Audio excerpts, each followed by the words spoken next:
The Shark Deck. Hello, I'm Johnny Mac with your daily comedy news. Big J. Okerson releases his comedy album Dogbelly today. That's cool. Heather McMahon will have a special on Netflix October 17th.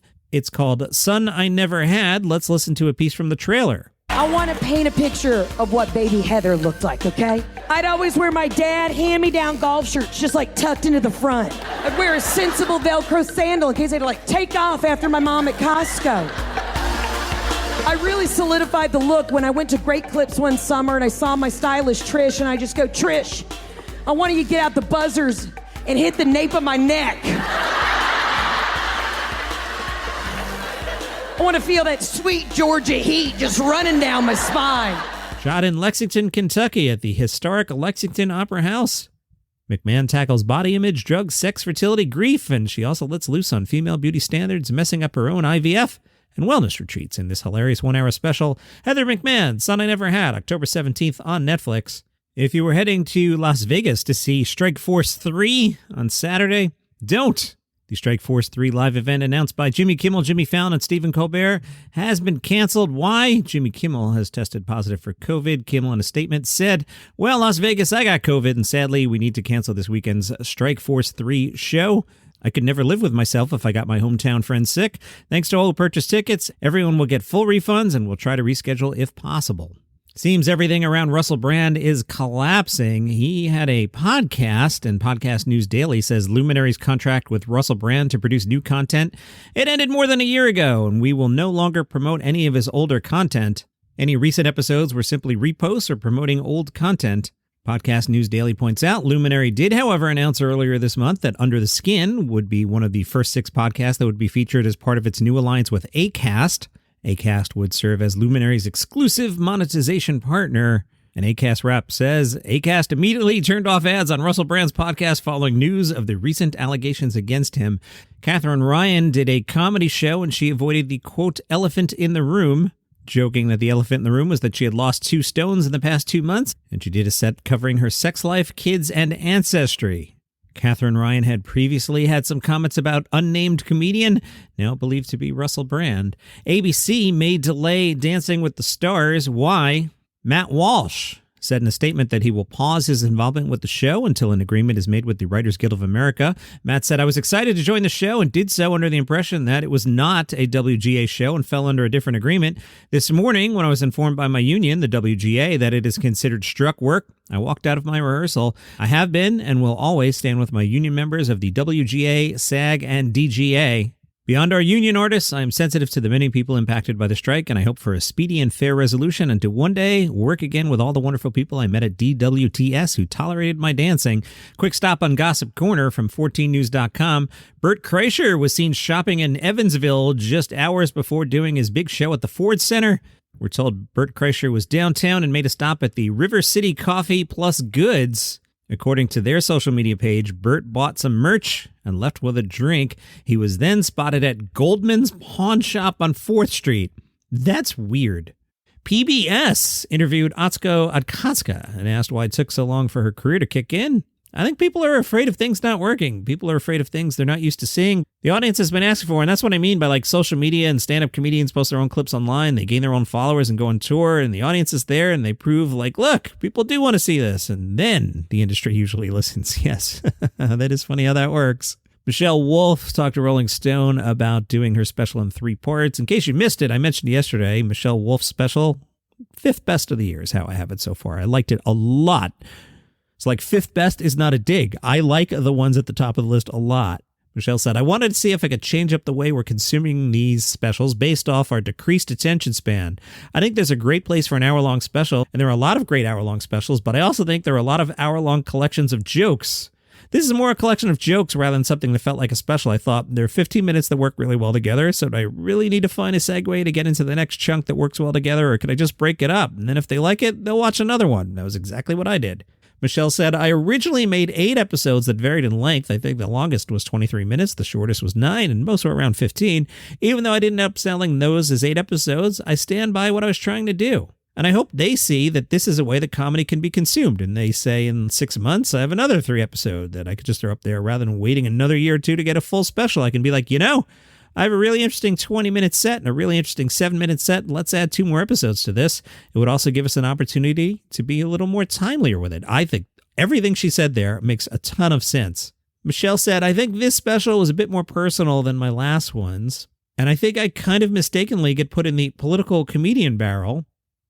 I'm not Bill Maher, and I'm not doing jokes about a sandwich order. I do talk about things that I observe as being things that are affecting society right now, but I think I mistakenly got put in the political comedian category as someone who's going to do a bunch of Trump jokes. I worked on The Daily Show, so that put me in the corner, and of course people associate me with the White House Correspondents' Dinner, but I've always felt my stand-up has been separate from that. The Washington Post profiled Aparna Nancherla. She's got her new book out.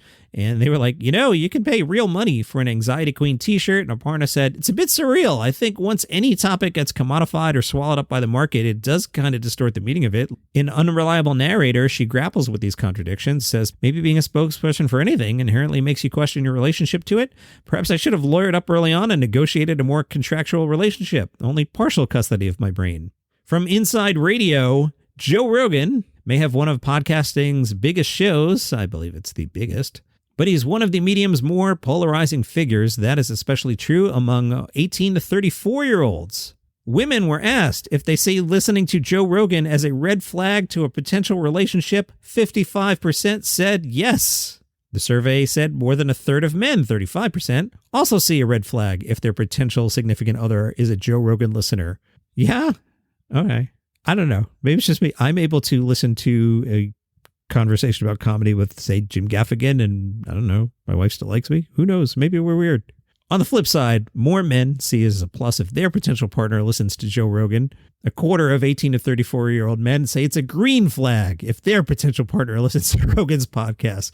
So if you're out there and single and, you see a cute guy, you might be like, hey, Joe Rogan Experience, huh? Might get you a date. Who knows? Tom Webster said, this is a show that is very easy for a lot of people to hate because it's very good at excluding people, which means it's kind of a velvet rope experience for the people that it appeals to. Okay. Ryan Reynolds will receive Bring Change to Mind's Robin Williams Legacy of Laughter Award. It's the 11th annual Revels and Revelations fundraiser. Each year, the Robin Williams Legacy of Laughter Award is given out at the fundraiser in honor of the late actor by his children. Previous recipients include Billy Crystal, Whoopi Goldberg, Ben Stiller, Dan and Eugene Levy, Melissa McCarthy, and now Ryan Reynolds. If you hadn't had a chance yet to listen to Conan O'Brien's interview on Kara Swisher's podcast, it is fun, and Kara was curious if Conan thought Late Nite is on its last legs, and will he ever go back to TV? Conan said, I grew up watching Johnny Carson, and there was one late night host, and then there were two, and then there were three, and I think at a certain point, the whole mechanism, I think the technology changed. There were so many people that used to watch me because they didn't have much choice. It's 12:30 at night. They had to wake up and take a medication or a baby's crying. And they were like, I'll just watch Conan. Now you have a choice between watching a late night host or anything that's ever been shot or recorded in the history of mankind. You can watch the director's cut of Lawrence of Arabia. You can watch any Merchant Ivory movie. You can watch all of Fawlty Towers. I mean, anything. So it's much more difficult now. Bob Odenkirk talked about his time on Saturday Night Live. This from The Hollywood Reporter. They were listening to Odenkirk on Tig Notaro's podcast, and Odenkirk said when he was at SNL, he was unsure of myself. It was hard. It was existentially dangerous. I had feelings of I should erase myself. I was too young when I got hired at SNL. That was not a good thing. That could have gone wrong. It came this close so many times at going so wrong. You gotta believe me. While at the show, he wrote for people like Adam Sandler, Chris Rock, Mike Myers, Chris Farley, and Tim Meadows. He liked Chris Farley. He said one time he played the dad in a Matt Foley sketch, and we did it 7 times a week at Second City. Every time I did that was the most fun I had in show business. Roy Wood Jr. told the Chicago Tribune what he would do if he were commissioner of Major League Baseball.